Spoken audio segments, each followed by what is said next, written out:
Pearl? Oh my, isn't this Leah, the poor one? Did you get lonely because no one talks to you at the kindergarten? It's only you and your entourage of that mother and child who are ignoring me. Huh? Listen here, Pearl. But how is it acceptable for you to openly show that attitude, ignoring me so blatantly in front of the children, and even drag the kids into it? Isn't that behavior completely inappropriate for a parent at a kindergarten? Oh, the poor single mother is barking again. I have a husband, and I'm not poor enough to be treated like I'm destitute. Then bring your husband here. Only then will I believe you. I told you my husband is working overseas, so I can't bring him here. See? I knew it. Your husband isn't here, is he? I knew it. It's a single mother situation after all. I've told you already that's not the case. Poor people shouldn't be coming to the kindergarten. Seriously, enough already.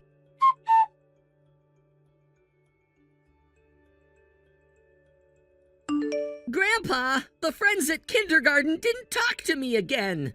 They said poor people shouldn't come to kindergarten.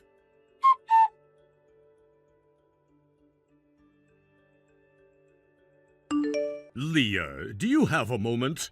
Oh, Father? It's rare for you to call at this time. What's going on? Well, it's just that I noticed something strange in a message from Billy. I wasn't sure if you knew about it, and I thought it'd be better to talk to you directly. Huh? From Billy? Billy, as you know, recently started going to that cram school, and that's when he decided to get a smartphone. Yes, even though he's just in his first year of junior high, we discussed it with your father, and considering he comes home late sometimes, we thought it'd be better for him to have one. This way he could stay in touch, especially if he's out late. And I feel a little more secure knowing he can contact us if he needs anything. I didn't want him to feel left out, especially since many of his friends already have one. From what I can gather, the message seemed to be from Maggie using Billy's phone. She must have borrowed it and sent me a message because the words used were ones a 5-year-old typically wouldn't use. I believe Billy must have helped her type it or at least guided her in writing it. I was shocked at how clearly written it was for someone so young. I wasn't sure if I should be concerned or not.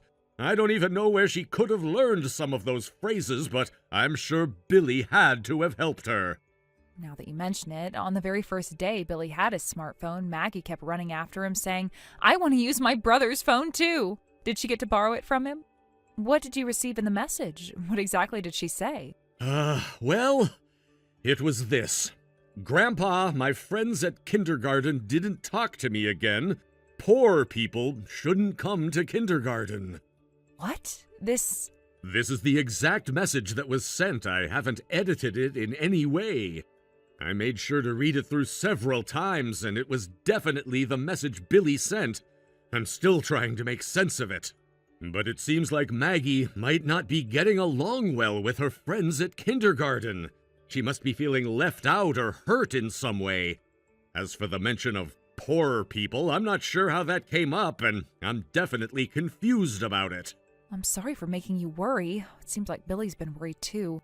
I'll talk to him about it properly later. I really need to understand what's going on with Maggie and why she's been feeling so upset. I'm not sure how to handle this. Yeah, that's probably a good idea. Do you have any idea why this is happening? If you're having trouble with something, I'm here to listen. Don't hesitate to share what you're thinking. Well, actually, I think I could use some advice. I believe the message you got was related to Maggie being ignored by her friends at kindergarten. She might be dealing with something that's making her feel isolated. I'm really concerned about what she might be going through at her age. She's only 5, and this is a difficult situation for kids when it comes to making friends and dealing with social dynamics. Ignored? It all started because I, as her mother, ended up getting on the wrong side of one of the moms who's a leader at the kindergarten. I didn't even see it coming, but it's been building up for a while now. At first I thought I could just stay out of it and avoid trouble, but then it became more complicated. Now it's affecting Maggie directly. On the wrong side? What happened? The mom's name is Pearl. Her father is the president of a major local company, and her husband is the vice president. They're quite wealthy and proud of making large donations to the kindergarten, showing off their upper-class status. They like to flaunt their power, and it seems like they enjoy being admired for their wealth and influence. But more than that, it seems like she's used to having people around her and doing whatever she wants because of her connections. It's It's hard to explain, but she seems to think that everyone else should bow to her, especially in the kindergarten setting. I'm just a bit confused as to why she felt the need to involve me in all of this. Why did she pick on you? She mistakenly thought that we were a poor single-mother family. She made assumptions based on some of the choices I've made and some of the circumstances surrounding our family. Huh? A single mother? Because my husband is working overseas and has never even come home, she must have assumed that we were divorced. I never gave her any reason to think that, but it didn't matter. Plus, I'm not a stay-at-home mom, and I work as an employee. Most of the clothes I wear are from brands that are generally considered inexpensive or budget-friendly. Our temporary apartment, while we wait for our new home to be built, is in a building that's 60 years old. It's not the nicest place, but it's all we can afford right now, and we're making do. It seems that these things matched her idea of what constitutes a poor family. So, Pearl and her entourage of other moms labeled us as the poorest family at the kindergarten. They've been talking about us behind our backs, and I'm sure it's been spreading to other parents, too. I see. I could have tolerated being the target of their behavior if it was just me, but recently they've even started telling other kids, "Don't play with Maggie, she's from a poor family." I overheard some of the other parents telling their children not to associate with her. I'm heartbroken for her, and it's really affecting her self-esteem. She's only 5, and she shouldn't be dealing with this kind of exclusion. Has the kindergarten done anything to intervene? Because Pearl's family has such influence, no matter how much I complain, they won't take any action. The kindergarten's director and the staff are all so eager to please Pearl's family, and no matter what I say or do, they won't step in. I've tried to address it with them, but they keep telling me to resolve it privately or just wait for things to settle down. They keep brushing it off. It's clear to me that they're trying to avoid getting on Pearl's bad side. They don't want to lose the funding or donations that her family provides. I see. I feel terrible for making Maggie go through this, but I'm planning to have her take a break from kindergarten for a while starting tomorrow. It breaks my heart to pull her out of school, but I think it's the best option for her right now. I don't want her to be exposed to any more of this negativity. I need to check something, though. Isn't the company Pearl's father runs called D Corp? Yes, it's D Corp.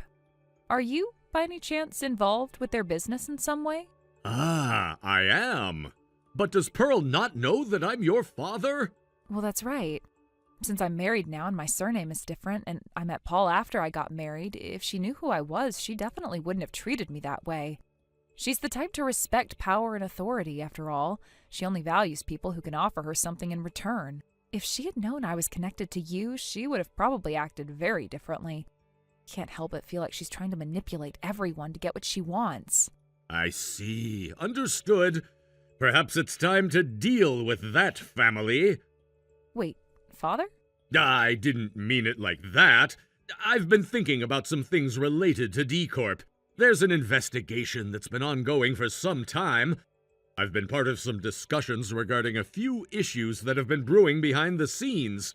If it comes to light, Pearl's family will be brought down by it. I'm not saying I'm going to take action directly, but there are people involved who are looking into it. Things will come to a head soon, and once they do, I believe Pearl's family won't be in the position of power they once were. That's just the way things work sometimes. I appreciate that you're concerned about me and Maggie, but you have a position in society and I don't want you to do anything reckless. Please, just be careful. I don't want you to get caught up in something dangerous or too complicated. Don't worry about me. Thank you for looking out for me. But I really need to be more careful with my choice of words. I'll make sure to think things through before I act.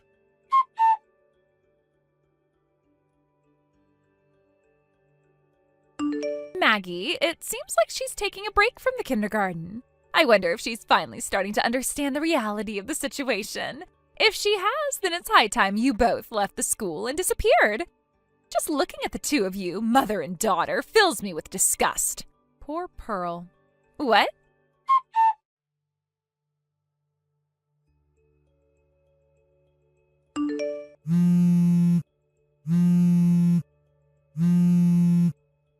Leah! Why didn't you tell me? I just found out that the president of the company, which accounts for 70% of D Corp's sales, is your relative. I only found out recently myself. No, that's not the real surprise. Your father is actually my father's senior from high school and college. And on top of that, he's an active state legislator. Is this really something that needs to be talked about? Huh? It's not like I've been hiding it. If anyone asked, I would tell them. But then why have you been pretending to be poor? I'm not pretending to be anything. It's true that my husband is working overseas and we're living in an old apartment as a temporary place until our new home is built. As for my clothes, I just prefer affordable options. It's my personal taste. I have explained this all to you, but you and your friends have decided to label me and my daughter as a poor single mother family. That's not even the issue anymore. Please, can you connect me to your father? How much do I need to pay to make this entire situation go away? This entire situation? The competitive bidding issue, of course. Ah, so you're talking about the government-related bid rigging that D Corp was involved in, right? I've heard from my father's associates that they're investigating it. Bid rigging, where contracts were awarded unfairly to certain companies, right? And the company involved is D Corp. I don't really understand the details, but I know that there's a law called the Anti-Bid Rigging Law. I don't care about all that legal mumbo-jumbo. If this becomes public, my father and husband will be arrested. Just tell me how much your father wants to make this disappear. So you're suggesting bribing a state legislator to cover it all up? Don't put it that way. I just want you to keep quiet about it. Well, that's something I can't do. Why not? Because my father absolutely despises that kind of thing, and accepting money to cover up a crime would mean ruining his entire career. There's no way I would put him in that kind of situation. Well then, our kids are going to the same elementary school starting this spring, right? I'll make sure they get along, and we can even be friendly like the other rich families. Oh, but my daughter is going to the S University-affiliated elementary school in the neighboring city. What? We're actually building our new house near that school, so my involvement with your kindergarten group will end when she graduates. Well, actually, I wonder, will your child be transferring out soon? What am I supposed to do now? This is ruining my whole wealthy lifestyle. By the way, didn't you watch the news? What? Your father and husband's names are already being reported. No way! I can't handle any more of this. Just wait! I'm leaving now. Wait! I just looked outside and there are reporters everywhere. Please, at least help me out this once.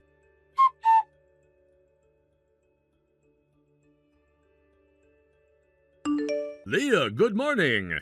Good morning, Father. Are you on your way to the airport now? Yes. Maggie and Billy insisted on greeting you at the airport. Since my husband is finally returning after finishing his overseas work assignment, they're both really eager to see him. I see. It's good that everything has been resolved by the time you meet him. That's true. Of course, I've already explained the situation to him. I think he was quite worried, but it's a relief that things are calming down.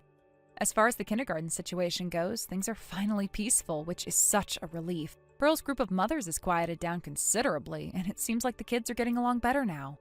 That's good to hear. Well, leave all the political matters to me. You just focus on being a mother and wife and do your best for the family. Yes, thank you, Father.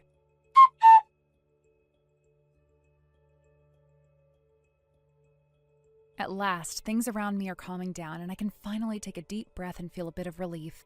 It's been a long time coming, but after so many weeks of tension and uncertainty, the situation is beginning to settle. I was honestly starting to wonder if we would ever get to this point, but here we are. The worst seems to be behind us, at least for now. Since then, a lot has happened, and the changes have been significant. It seems that D Corporation, which has been at the center of much turmoil, has undergone some drastic management changes. The entire leadership team has been replaced, and they're currently in the process of overhauling the company's structure. It's a difficult but necessary step, especially considering the problems they'd been facing. There's still a lot of uncertainty surrounding the company's future, but they are making an effort to restructure, hoping to improve the situation and create a more stable environment going forward. It's not going to be an easy road, but they're trying. On a personal note, Pearl has had her own dramatic upheaval. Her life has completely changed since everything started. Her husband, as well as her father, found themselves in serious trouble, so much so that they both became involved with the police. It's hard to imagine how things got so bad, but it seems that they crossed a line that they couldn't come back from. Both men had to deal with the legal consequences of their actions, and it wasn't long before Pearl had no choice but to divorce her husband. It must have been a difficult and emotional decision for her, but in light of everything that had happened, I suppose she had no other option. Divorce is never easy, especially when there are so many other issues to contend with, but for Pearl, it was the only way out. To add to her troubles, it appears that Pearl's parents also went through their own divorce. The breakdown of their marriage added even more complexity to an already chaotic situation. Pearl must have felt like her entire world was falling apart, with family and relationships fracturing around her. Divorce alone is a painful enough experience, but when it involves multiple family members, it becomes even more complicated. She had to deal with the fallout from both her husband and her parents all at once. How overwhelming that must have been, to have everything you once thought was stable suddenly crumble beneath your feet. In the aftermath, Pearl tried to move forward, hoping to start fresh. She packed up and took her mother and child with her as they fled the turmoil of their previous life. They relocated to another area, hoping that a change of scenery would bring a sense of peace and a chance at a new beginning. It was a bold move, one that required courage and strength, but at first it seemed to be working. They found a new place to live, and for a time, things seemed to be improving. Pearl was starting over, and that gave her a sense of hope. However, things quickly became more complicated than they seemed. Pearl couldn't shake the life she had once lived. She had been used to luxury, to the comforts and indulgences that came with her former lifestyle, and it wasn't long before she began trying to recreate that lifestyle despite the fact that she could no longer afford it. She started spending money she didn't have, going back into debt and even borrowing money to keep up the appearances of the life she once led. The pressure of maintaining that image became overwhelming for her. She couldn't let go of the past, and it drove her to make reckless financial decisions, all in the hopes of holding on to something that was no longer realistic. Her mother, who had been supporting her during these difficult times, started to become deeply concerned about the effect this behavior was having on Pearl's child. The financial instability, the reckless spending, the constant strain, it was clear that this was not a healthy environment for anyone, and certainly not for a child. Pearl's mother saw the damage it was causing and tried to step in, hoping to guide her daughter back onto a more reasonable path. But Pearl refused to listen. She couldn't let go of the dream of the life she had lost, and as a result, she kept making poor choices. After that, Pearl's life seemed to spiral even further out of control. The debt continued to pile up, and she couldn't stop herself from making one bad decision after another. It was at this point she needed to reach out to her old friends, sending out a desperate message to everyone asking for help. She needed someone to save her from the mess she had created, but unfortunately, it seemed like no one was willing to offer that help. She sent out a mass message to her former friends, hoping that someone would step in and support her, but after that message, she completely disappeared. There's been no contact since, and no one knows where she is now. It's like she just vanished. It's a tragic story, one that makes you wonder where things went wrong for her. Pearl was once someone with so much potential, so many opportunities, but somewhere along the way, she lost her way. The pressures of her past, her inability to let go of the life she once had, and her refusal to face the reality of her situation all led her down a path of self-destruction. Now she's gone, and we're left to wonder if she'll ever be able to put the pieces of her life back together. The debt, the broken relationships, the fractured family, can she ever recover from all of that? Or has it all become too much to bear? It's a reminder of how fragile everything can be. Life can change in an instant, and sometimes the choices we make can have consequences we never imagined. Pearl's story is one of loss, not just of material things, but of relationships, of security, and of her own sense of self. And now she's gone without a trace, leaving only the memories of what she was and what she could have been. It's heartbreaking, really, and I can't help but wonder if she'll ever find a way to make peace with herself. Perhaps, in some way, she will, or perhaps she's already too far gone. Thank you for watching and listening. We hope you enjoyed the video. Don't forget to like this video and subscribe. Also, feel free to leave a comment about what you thought of the story. We look forward to seeing you at the next story. Thank you for watching. Please subscribe and hit the like button. See you next time.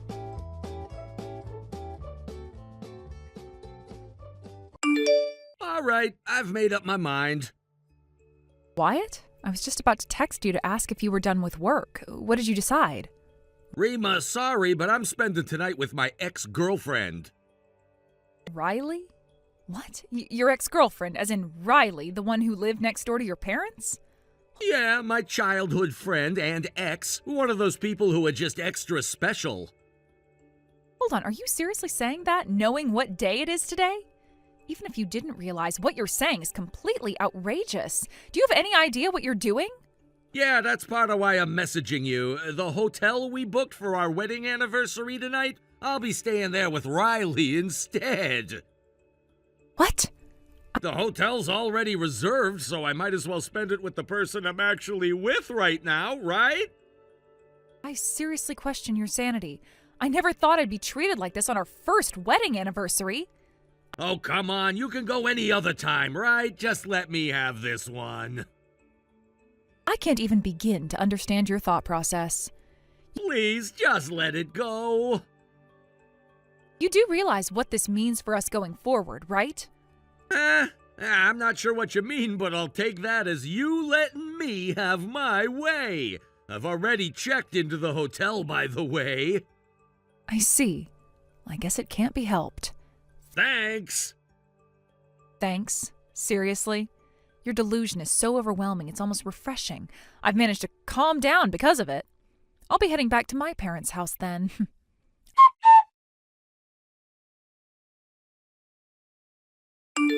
I knew it. He's involved with her. What? It feels like my years of trust and complacency have been used against me, and I am furious. Jennifer, calm down. Are you saying the private investigator you hired has reported back? Yes. So it was her after all? Yes, it was her. I can't forgive this. I understand how you feel, but you need to stay calm. How composed we are now could determine what happens next. Yes, I'll do my best to calm down. Jennifer, I know it's hard to stay calm right now, but I have some urgent additional information. What is it? Are you alone right now? Yes, my husband is away on a company trip, so I'm alone tonight.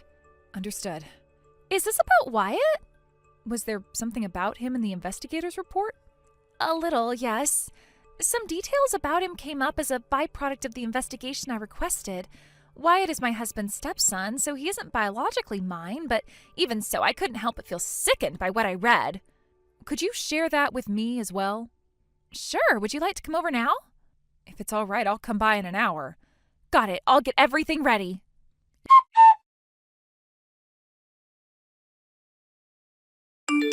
Whew! What an amazing night! Chemistry really is important, huh? I'm sleep-deprived but completely satisfied.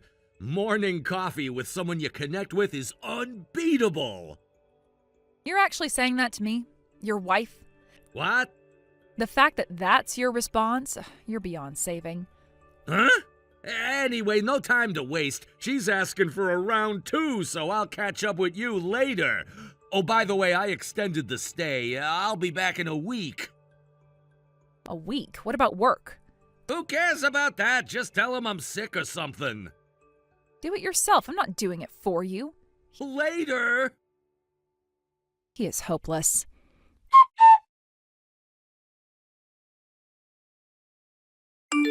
Rima, thank you for last night and today. Have you managed to calm down a bit? Yeah, somehow. I spoke with my brother earlier and explained the situation, and he's agreed to let me stay at his place for a while. He even introduced me to one of his lawyer friends, and I've already scheduled a consultation for tomorrow. Oh, that's quick. And you're just getting started, aren't you?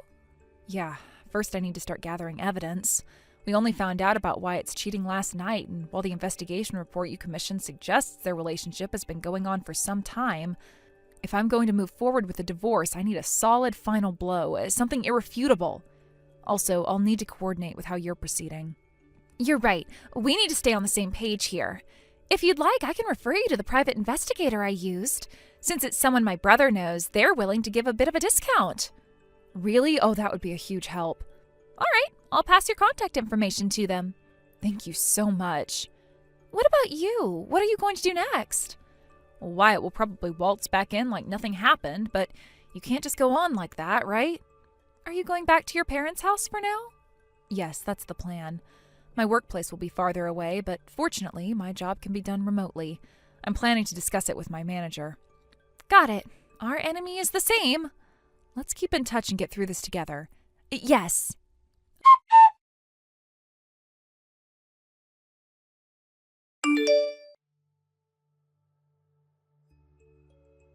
Hey, Rima! Huh? What? I just got back from the hotel and there was a divorce application sitting on the table. Perfect timing! Thanks! Oh, perfect timing, huh? Yeah, Riley and I, after spending an entire week at the hotel, coming together again and again, how should I say this? The thought of us returning to separate lives now just feels so sad.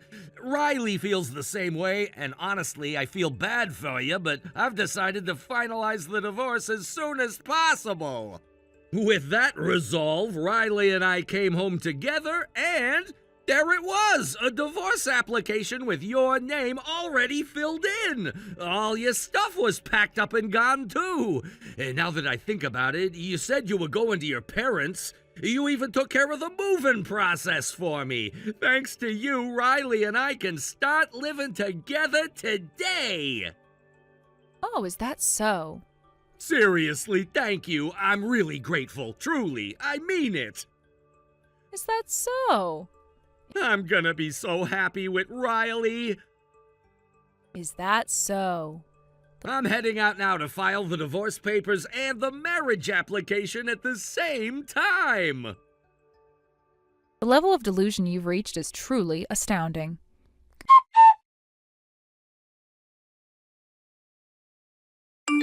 Our divorce is finalized, and Riley and I are officially married. We're husband and wife now. Congratulations.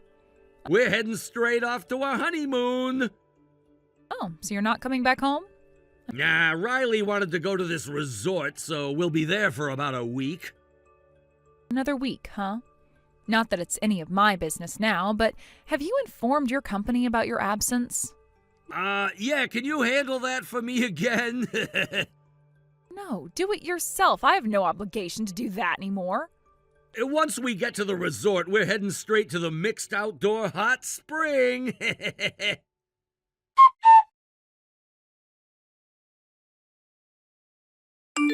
Jennifer, the divorce has been finalized.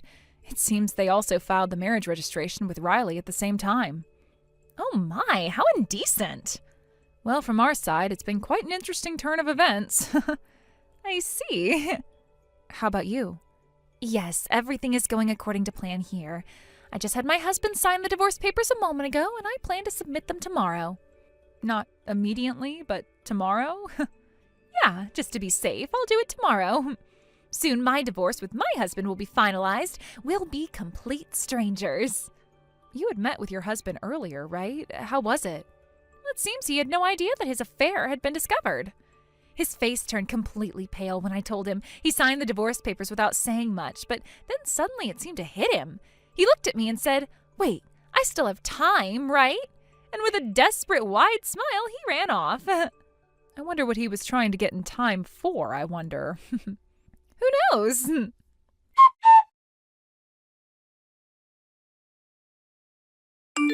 What the hell? Could this really be happening? I wish it weren't true.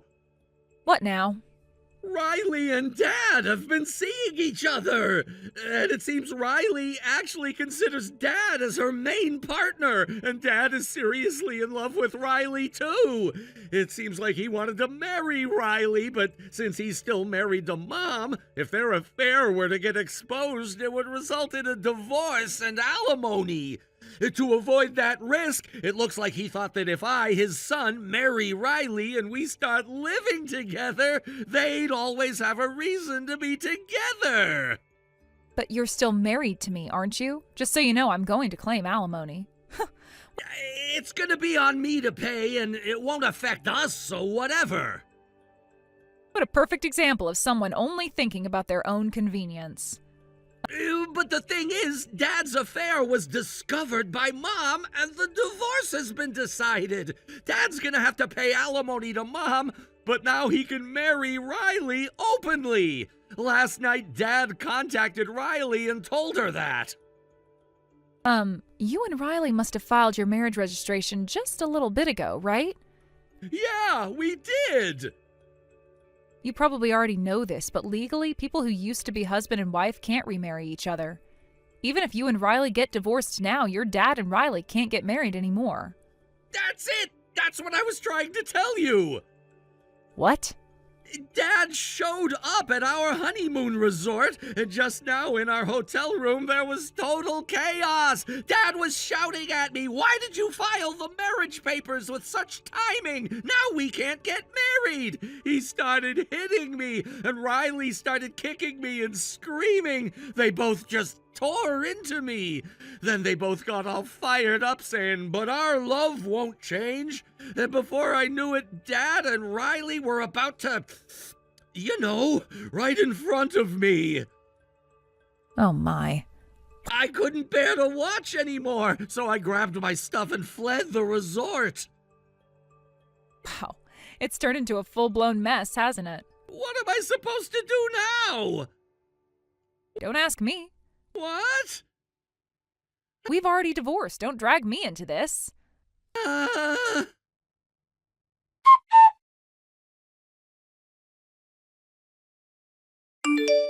got fired from my job.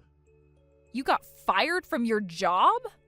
I stayed in a hotel for a week. Then after that, I just couldn't get myself to leave the house because of all the chaos. But eventually I had no more paid leave left, so I forced myself to go back to work after nearly half a month. And when I got there, they treated the 2 weeks as unauthorized absences. All right. Unauthorized absence for 2 weeks, wasn't it? Why didn't you tell them you'd be absent? You told me to handle it. But... The thing is, you took the extra vacation for staying at the hotel because you were cheating with another woman, and the honeymoon trip with Riley was after we'd already divorced. And yet you just dumped all the responsibility of notifying the company on me, which is totally unreasonable. What the hell am I supposed to do? This is a nightmare, and I have no idea what to do anymore. Just so you know, I'll be claiming alimony later, so make sure you pay up. This is still going on? It's a nightmare!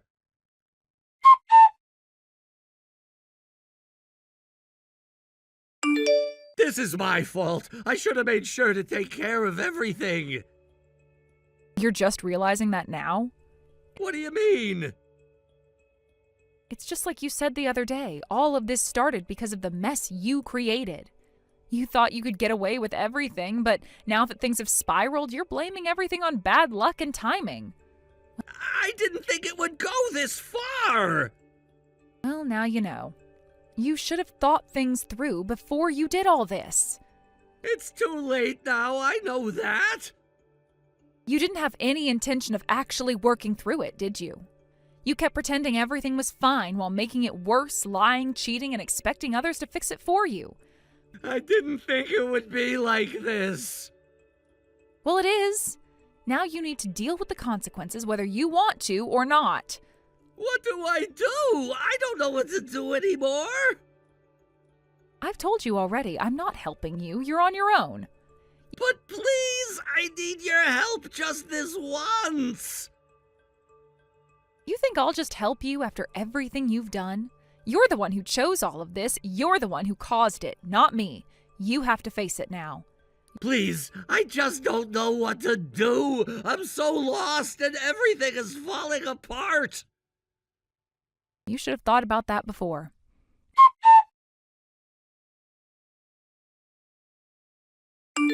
I've made a huge mistake. I should never have done all this. I've been thinking about everything, and I don't know why I was so selfish. I thought I could get away with it, but now it's too late. Everything's ruined. I hurt so many people. I hurt you. I hurt Riley. I hurt Mom. I can't take back what I've done. What do you want me to say? You've already made your choices. Now you have to live with them. But I don't know how. I don't know what to do anymore. You'll figure it out. But don't expect anyone to save you now. You have to face the consequences on your own. But I don't know if I can. I feel like everything is crashing down. It is crashing down, and it's your own doing. I can't fix it for you.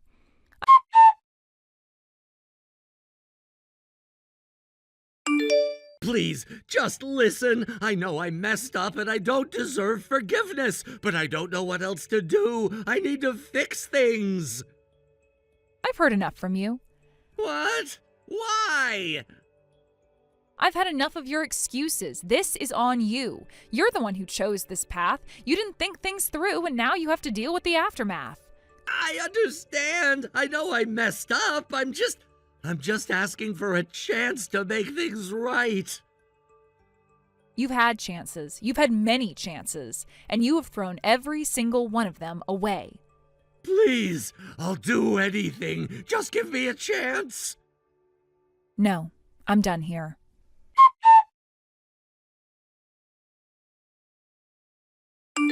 While the person in question was still wallowing in their despair, I took it upon myself to push things forward, ensuring that the alimony was settled in full, and in one lump sum, no less. I wasn't going to allow any of this to drag on longer than necessary.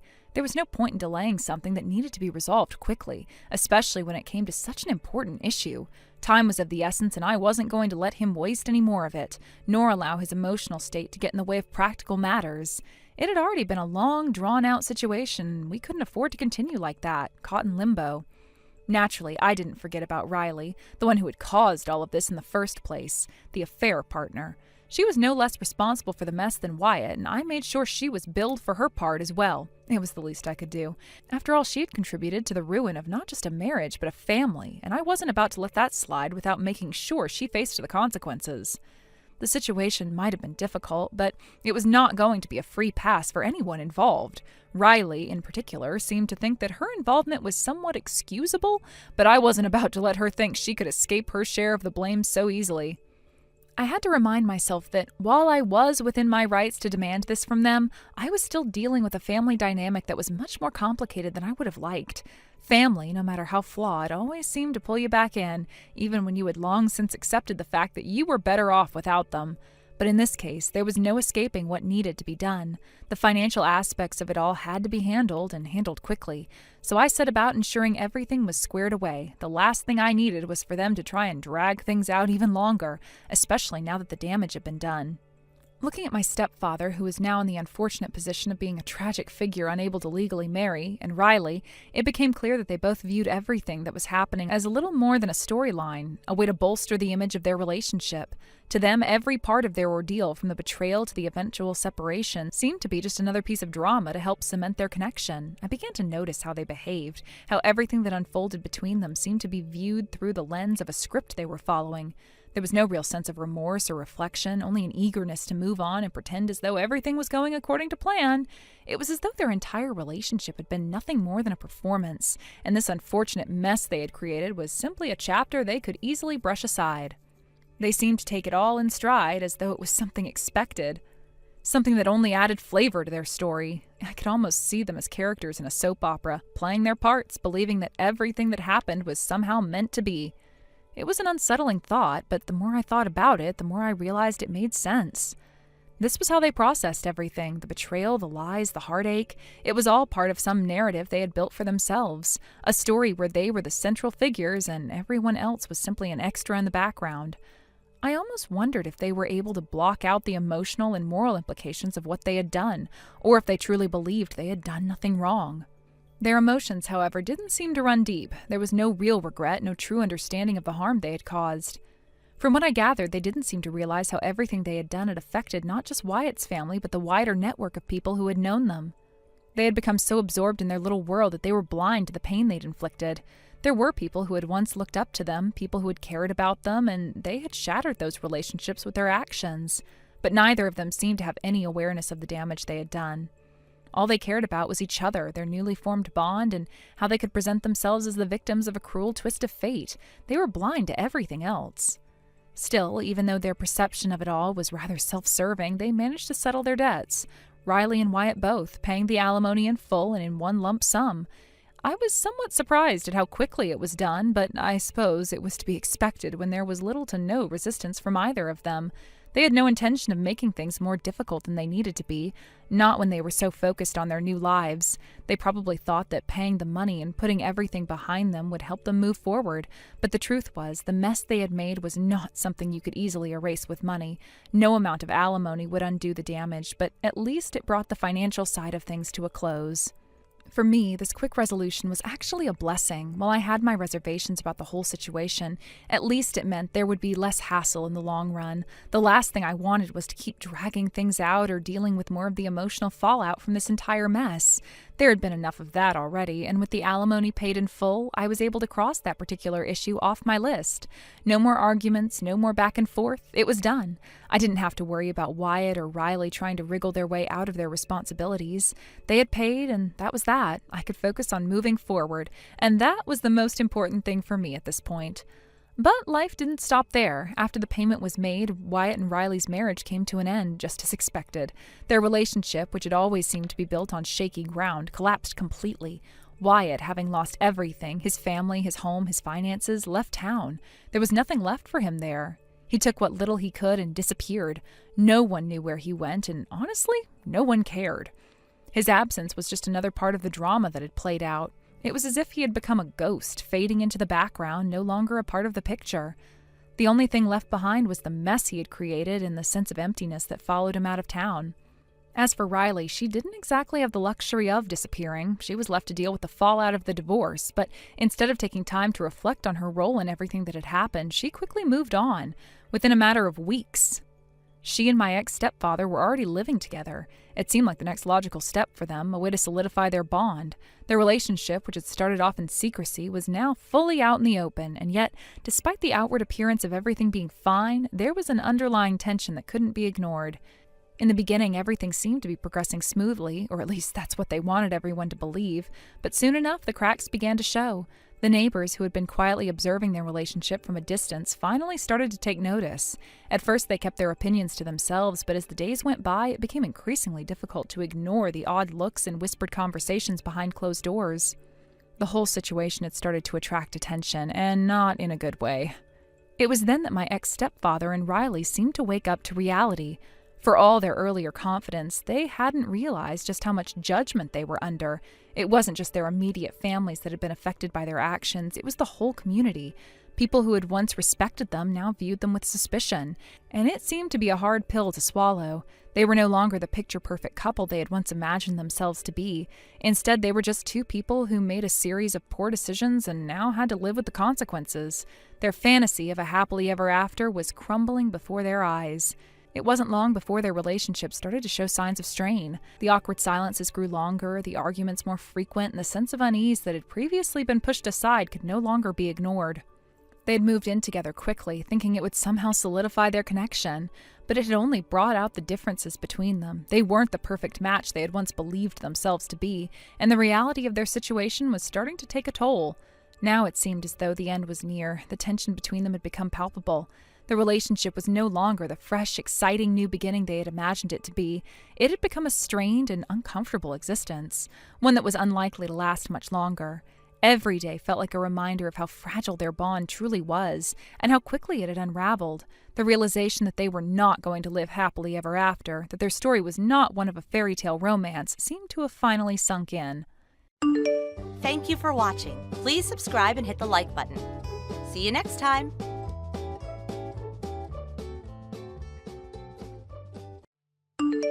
Robin, it's been 3 years since we last spoke. It's your older sister here. I bet you've been feeling down ever since I stole your husband, right? But cheer up. I've got some good news for you, so don't hesitate to keep reading this message. Hello? Goodbye. Hey, I said I've got good news. Listen to me. I'm getting married to a rich boyfriend, so I'll be returning your ex-husband to you. He said he's ready to remarry you, so take him back with open arms, okay? What kind of misunderstanding are we dealing with this time? Huh? What misunderstanding? What part of what I said is a misunderstanding? I'm just letting you know I don't need your ex-husband anymore, so I'm giving him back to you. Ex-husband? I never got divorced in the first place. Wait, what?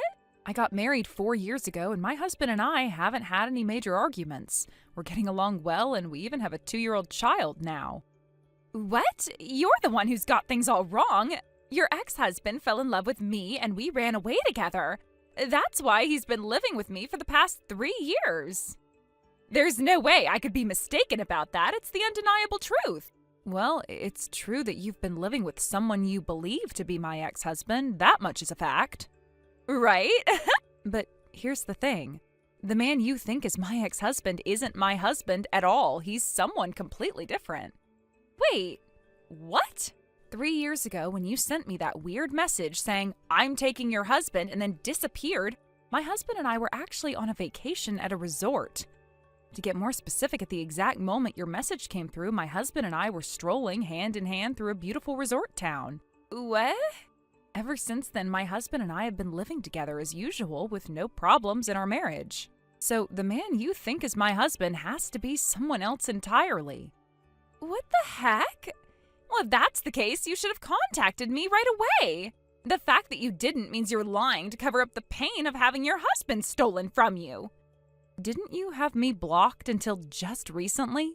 Of course I did send a message to correct you, but it was never marked as read. What? You're kidding, right?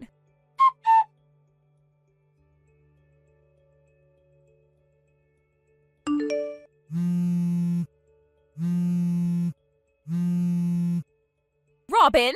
Hey, what the hell is going on here? Why on earth am I getting served with a demand for compensation? You better explain this to me right now.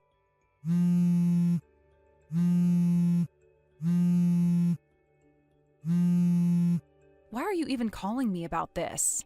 Because you said I didn't actually steal your husband, right? There's no reason for me to be hit with a compensation claim if that's the case. By the sound of it, I'm guessing you received a certified letter, right? So you do know something about this. I'm not directly involved. I've only heard some of the details, that's all. Well, then explain it to me. You know the name of the person filing the claim, don't you? You should have seen it on the letter. Huh? I take it you didn't even bother to carefully check the details before deciding this was my doing and coming after me. The name listed here, it says Miriam? That's right, it's our cousin, Miriam. What? Why would Miriam? She's the one who used to call me Big Sister and looked up to me so much.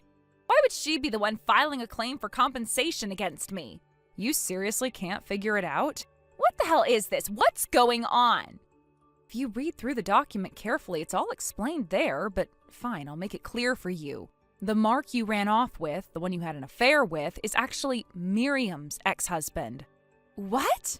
Miriam said the statute of limitations for filing a claim for compensation hasn't expired yet. Apparently, after you and Mark split, he tried asking Miriam to take him back. That attempt to reconcile was what helped her pinpoint your current location. Of course, she flatly refused to get back together with him, though. No way. You're telling me Miriam and Mark were married?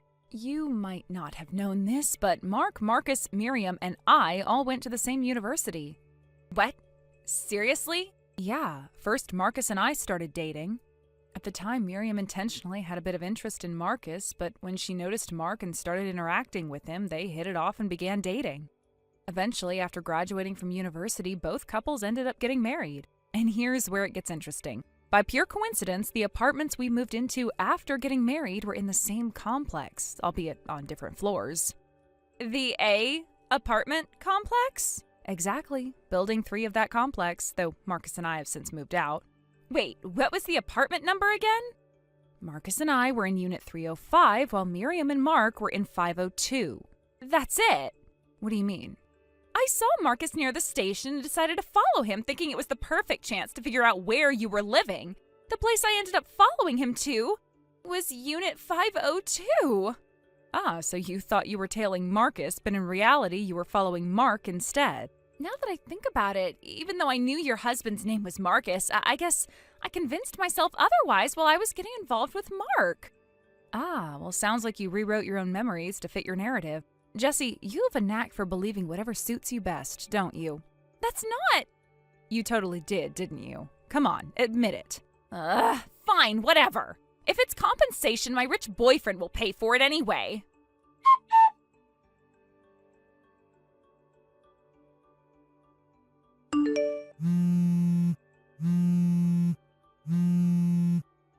Help me, I don't have any money.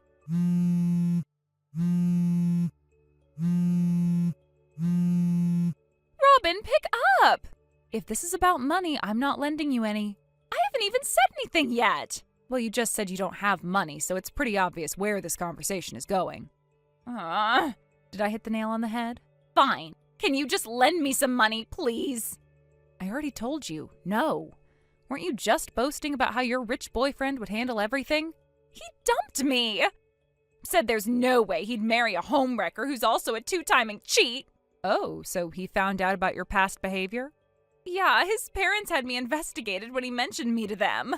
Ah, well that makes sense. When a family has money, they have to be careful about people who might target their assets. Especially when it comes to marriage, they're bound to be extra cautious.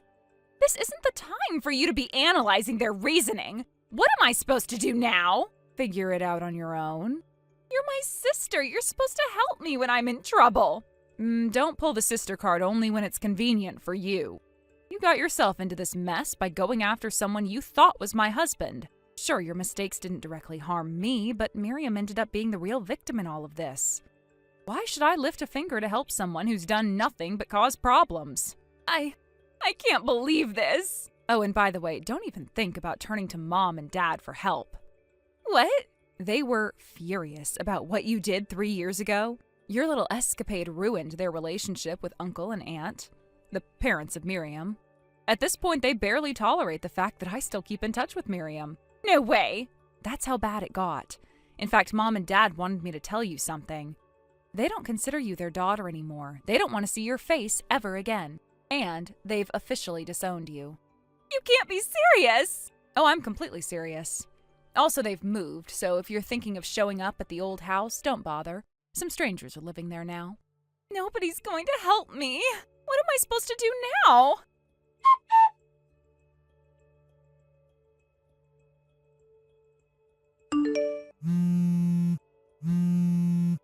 Robin, this is Jessie again. You can't just abandon me like this. You know I made mistakes, but I'm still your sister. Doesn't that mean anything to you?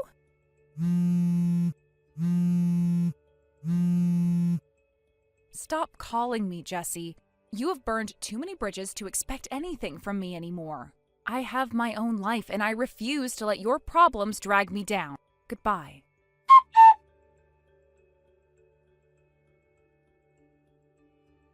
Since it seemed like Jessie's messages were going to drag on endlessly with no sign of stopping or any real conclusion in sight, I finally decided that it was time to stop replying altogether.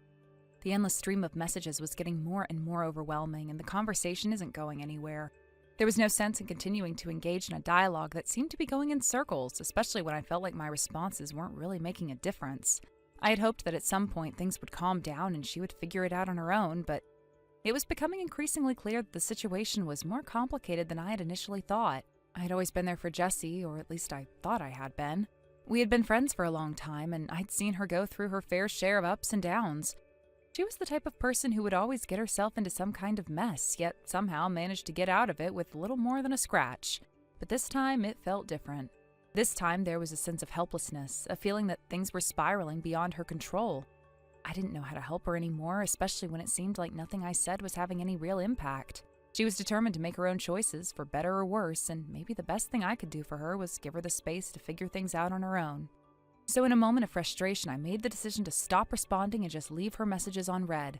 It wasn't a decision I made lightly, and it carried with it a sense of guilt that I couldn't shake. I had always been the one to listen, to offer advice when she needed it, and to try to steer her in the right direction.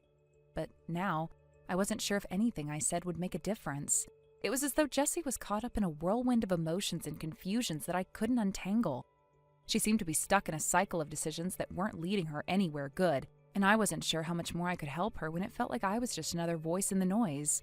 Maybe, I thought, she just needed space to process everything and figure things out on her own. But as I would soon find out, leaving her on read didn't mean the end of the conversation. In the days that followed, Jessie's messages continued to flood my phone, each one seemingly more urgent and frantic than the last.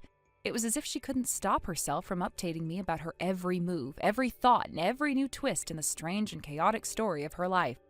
Even though I had stopped responding, it seemed like she was still looking for someone, anyone, to witness her drama, her frustrations, and her triumphs, no matter how small they seemed. The more I read, the more I began to feel like I was watching her unravel bit by bit.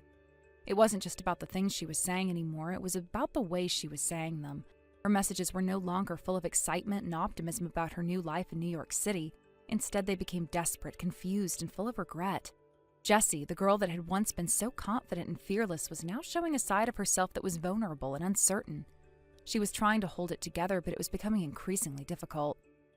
At first, her messages had seemed harmless enough. She was just telling me about her new adventure in the city, her excitement about leaving her small hometown behind, and the promises of new opportunities and experiences.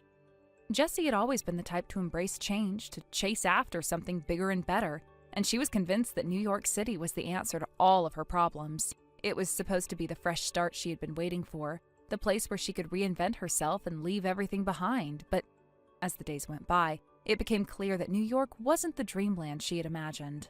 New York City boyfriend is sending me money. Nobody in my hometown is willing to help me. I remember reading this message and feeling a mix of concern and disbelief. Jessie had always been good at finding people to lean on, but I had never heard her speak so bluntly about her situation. She seemed to be bragging about the money she was receiving from this boyfriend she had met online, but something about the message didn't sit right with me.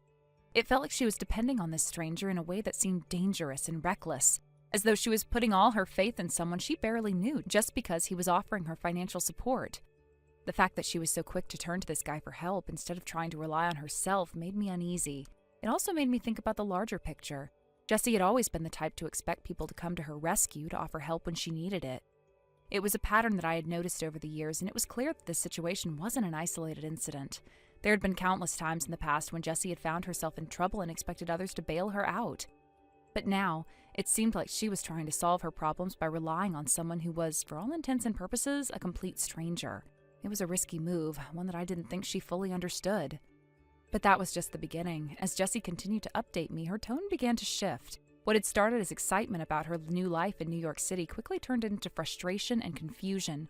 She had gone from feeling like she was on top of the world to feeling completely alone and betrayed. Guys in New York City are so cold. As soon as I went out of my way to meet him, he completely ghosted me. Reading this, I couldn't help but feel sorry for her.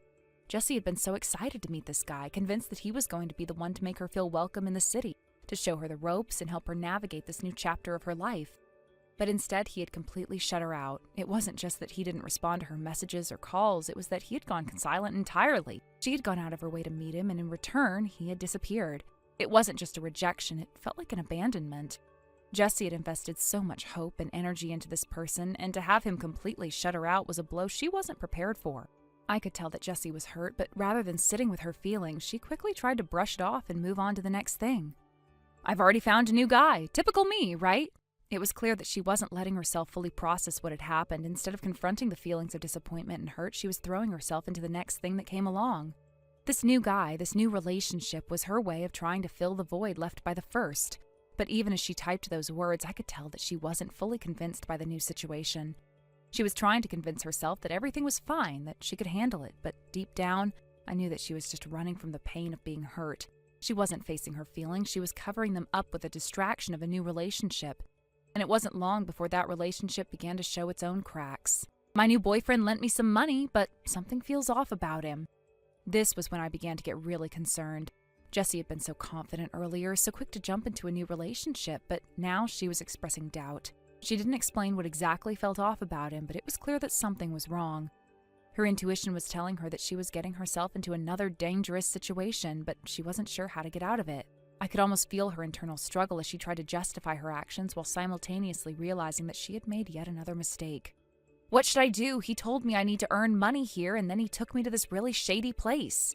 The words hit me like a punch to the gut. I could sense the panic in her message, the fear that had crept in as she realized she was in over her head. What kind of place was she talking about? What did this guy want from her? Why had she ended up in a situation where she was being asked to earn money in a shady place? It was all too much, and I couldn't help but wonder how she had gotten here.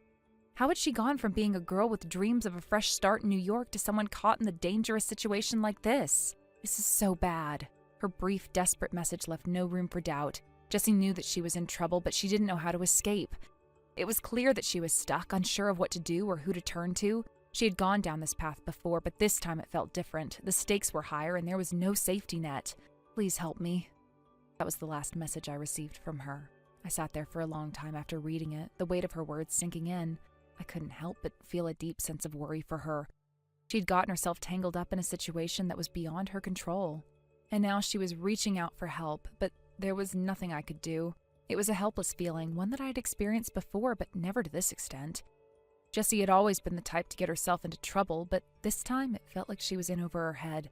She had gone too far, and there was no easy way out. For a long time, I kept wondering if I should respond, if I should reach out and offer her the help she so desperately needed. But in the end, I couldn't bring myself to do it. I wasn't sure what I could say to make any difference. Maybe she needed to face the consequences of her actions, to experience the fallout before she could start making better choices. Maybe she needed to hit rock bottom before she could start climbing up. So I didn't respond. Instead, I sat in silence, hoping that Jessie would find a way out of the mess she had made. I wasn't sure if she would, but I couldn't be the one to fix everything for her anymore. She had to figure it out on her own, no matter how much it hurt to watch her struggle. Thank you for watching and listening. We hope you enjoyed the video. Don't forget to like this video and subscribe. Also, feel free to leave a comment about what you thought of the story. We look forward to seeing you at the next story. Thank you for watching. Please subscribe and hit the like button. See you next time.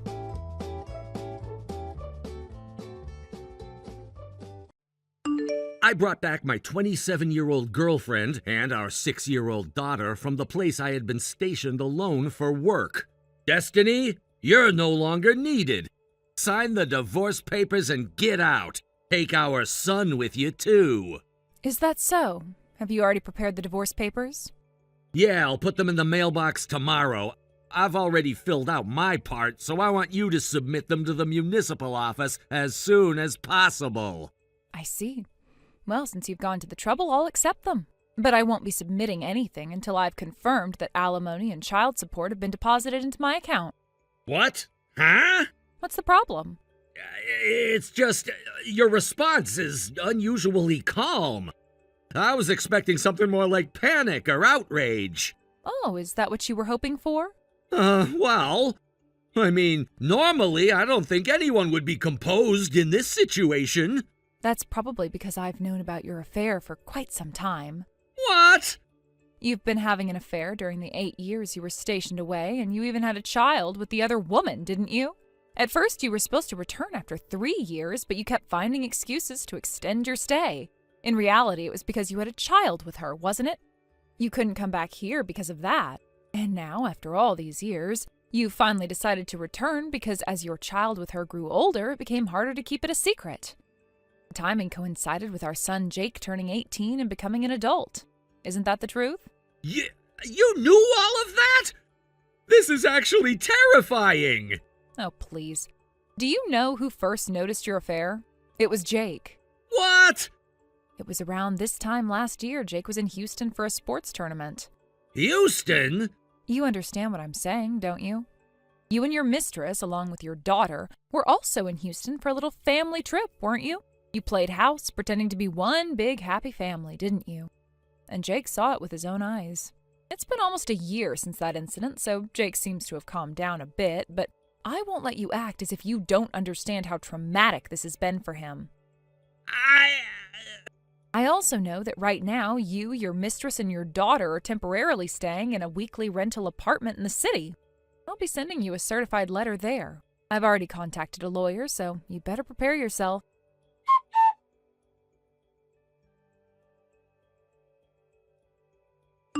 Destiny, I received the certified letter.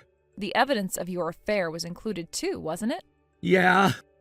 I can't believe you managed to dig up so much information. But thanks to that, I've realized something important. What would that be? You seem to know an awful lot about my girlfriend and daughter. Well, of course. Since I'm preparing for a divorce on the grounds of infidelity, I had to thoroughly gather evidence to prove your responsibility. If you know that much, it means you hired a private investigator or something, right? That's right. Given the distance to where you were stationed, it was the only practical option. I knew it. In that case, the investigation fees you used will be deducted from the alimony I owe. Excuse me? The money you used for that must have come from what I earned through my work, right? As a stay-at-home wife, you don't have your own income. Since you used my money without permission, it's only fair that you pay me back. I'm not a stay-at-home wife anymore, though. What? Right now, Jake is sitting next to me and reading your messages. He's saying, Dad really doesn't know anything, does he?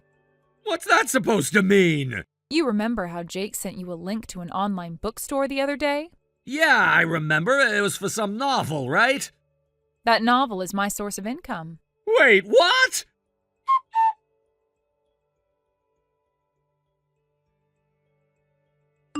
Jake sent me a message telling me to check the author's name, so I went to the online shopping page he mentioned.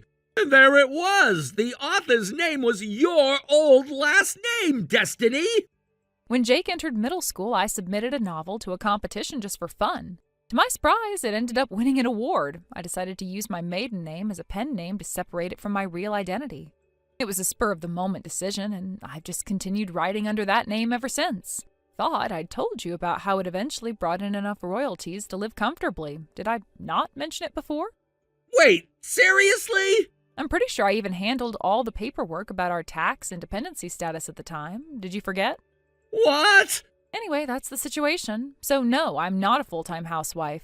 And just so you know, the cost of hiring the private investigator, I covered it entirely with my own money. There's no need for you to worry about that. Oh, I see. Also, the one who needs to move out of that house is not me, Samson. It's you. What? You seem to have forgotten, but this house originally belonged to my parents. When my father passed away 2 years ago, I inherited it. Did you forget about that too? Now that you mention it, yeah, I remember. But you've got to be kidding me. I thought this house didn't have rent to worry about, so I could bring my girlfriend and daughter here. Where are we supposed to live now?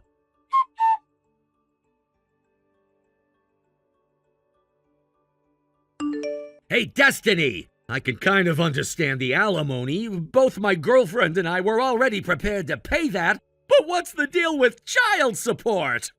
What do you mean, what's the deal? It's child support for Jake, of course. You're responsible for paying it until he turns 21. Wait a minute, the legal age of adulthood is 18 now, isn't it? Don't you know that? Oh, is that what this is about? Of course I know. Then I shouldn't have any obligation to pay child support anymore, should I? Wrong. What? Child support is typically required until the child turns 21. The change in the age of adulthood to 18 doesn't affect that. What? Think about it. The age for drinking and smoking is still 21, right? It's the same principle. Seriously? If you're unsure, you can consult your lawyer. Oh, and another thing. I'm guessing you were just reaching out without properly reviewing the certified documents we sent yesterday. But let me remind you, I consulted a legal professional before making these claims for alimony and child support. The chances that we made any errors in the calculations or the claims themselves are extremely low. So instead of bombarding me with questions, maybe you should do your research first. Try to understand my perspective here. It's exhausting having to explain this every time.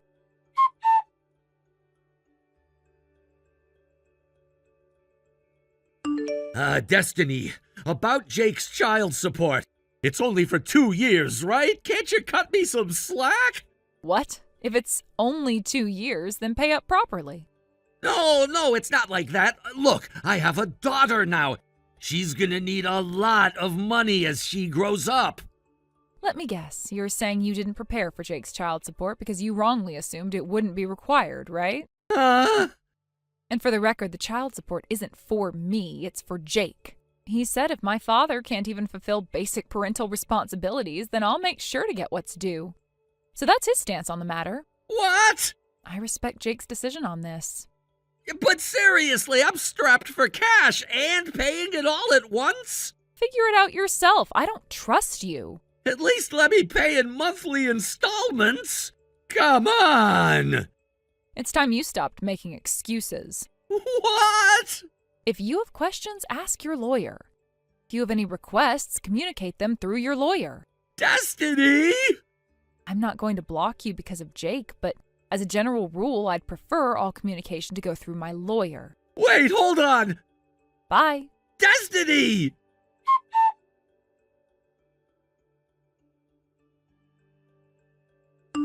Destiny, it's me, Samson. Your ex-husband, Samson? Ugh. I expected that reaction, but please, just hear me out. This is really important. What do you want? I got divorced. Huh? My wife, she left me. She just up and left, taken off without a second thought. Said she couldn't see a bright future for our marriage anymore. She even left our daughter behind with me. Oh, I see. Let me guess. You dumped all the housework and childcare responsibilities on her, didn't you? What? How did you...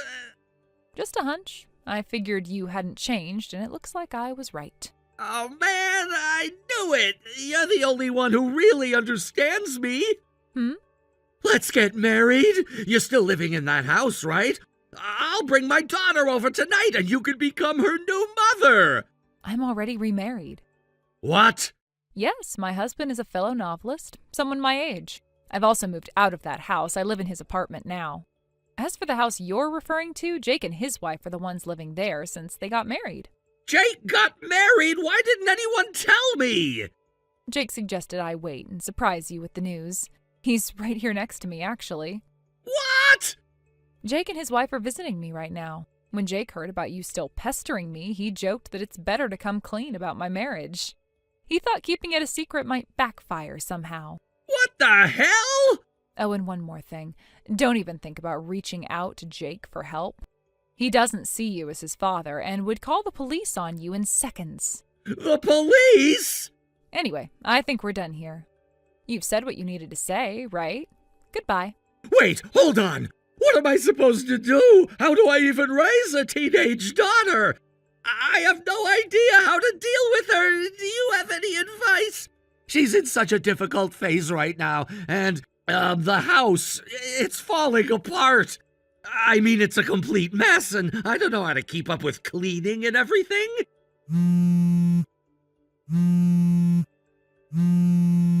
Destiny, please!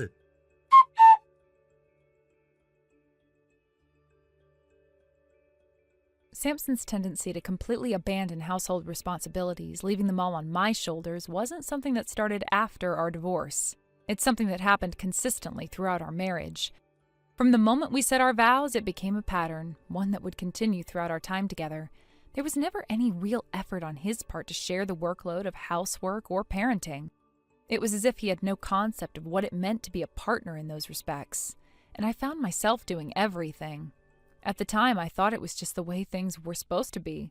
I tried to convince myself that I could handle it, but in reality, it drained me to my core. And looking back, it's hard to believe I allowed it to continue for as long as I did. I can still remember how I felt when it was finally decided that my ex-husband would be transferring to a new position on his own. The decision felt like both a relief and a burden being lifted all at once. It was like the weight of the world had been taken off my shoulders, and I was finally going to be free. I distinctly remember thinking, I'm finally going to be free of the big child that I've been living with for so long. It's almost embarrassing to admit that now, but at the time, that thought brought me a sense of clarity. It was the first time in years that I didn't feel as if I was carrying the weight of everything by myself. I felt like I could breathe again. That moment was so important to me because it was the breaking point, the realization that I could no longer continue on that path. I had been overwhelmed for so long, trying to juggle the demands of our marriage, the household, and the kids while feeling utterly alone. I had been living with a man who, no matter how much I gave, would never be able to contribute equally. His inability to understand or care about what I was going through was heartbreaking. The moment he left, I could finally breathe, but it also marked the beginning of the end of our relationship. Fast forward to after our divorce, when he eventually married the woman he had been having an affair with. It was no surprise to me. I had watched him carefully choose this woman during our marriage, and it was clear that he was emotionally invested in her long before we officially parted ways. It was almost as though he was more interested in his own desires than in the well-being of his family. I remember feeling betrayed, not just because of the affair, but because I had invested so much in our relationship, only to see him repeat the same mistakes. It was as if the divorce was just the beginning of a cycle he was doomed to repeat. And as expected, after they married, the same pattern unfolded. Samson once again threw all the household responsibilities onto his new wife, leaving her to handle everything while he continued to live a life of convenience and neglect. It was as though nothing had changed. He had simply moved on from one woman to the next. But the habits he had developed during our marriage had not disappeared. Once again, she found herself doing everything while he sat idly by, as if the burden of daily life was hers to bear. The fact that he could so easily fall back into these old habits made me realize just how little he had learned from the past. It was as if he hadn't taken any of the lessons from our marriage to heart, and it didn't take long before the relationship broke down just as our own had. It was heartbreaking to watch, and now after everything, I couldn't help but feel a sense of vindication. The path he had chosen, the one he had walked so easily, had led him right back to the same place, another divorce, another failed relationship. It was as though he couldn't escape the consequences of his actions, no matter how hard he tried. His inability to grow, to learn from his mistakes, had led him down this very predictable road. And it was almost as if I could see it happening before it even began. Now my ex-husband finds himself in a place where he is completely stuck. He has no idea how to navigate the challenges of life, especially when it comes to his daughter. He's clueless when it comes to raising her, interacting with her, or even understanding the basics of parenting. It's as if he's utterly inequipped for the responsibility, and that's probably the saddest part of all. I had hoped after our divorce that he would step up, that he would realize the importance of being a father, but it seems like he only has grown more disconnected from that role. His relationship with his daughter is strained at best. He doesn't know how to talk to her, how to relate to her, or even how to be there for her when she needs him most. In fact, his daughter's relationship with him has become so fractured that she eventually found herself in a position where she felt compelled to reach out to Child Protective Services. The home he's provided for her has become so unbearable that she had no other choice but to seek help. She could no longer live in a house where neglect was the norm. The stench of the house, the mess, the lack of care, everything about it drove her to seek a way out. Can you imagine being a child in that situation? Feeling that your only option is to go to strangers for help because your own parent can't provide a safe, clean, or nurturing environment? It's heartbreaking, and it speaks volumes about the kind of person Samson has become. But this is where the story takes another turn.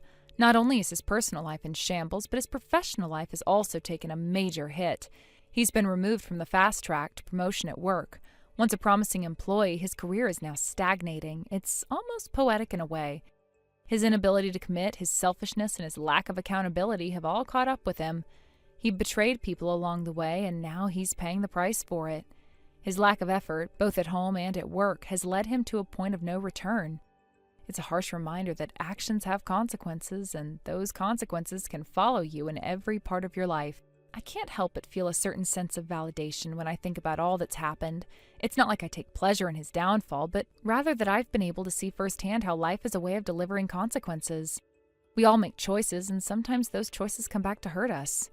For Samson, the choices he made, time and time again, have led him to a place of misery and regret. It's a stark reminder that happiness doesn't come from avoiding responsibility or taking the easy way out.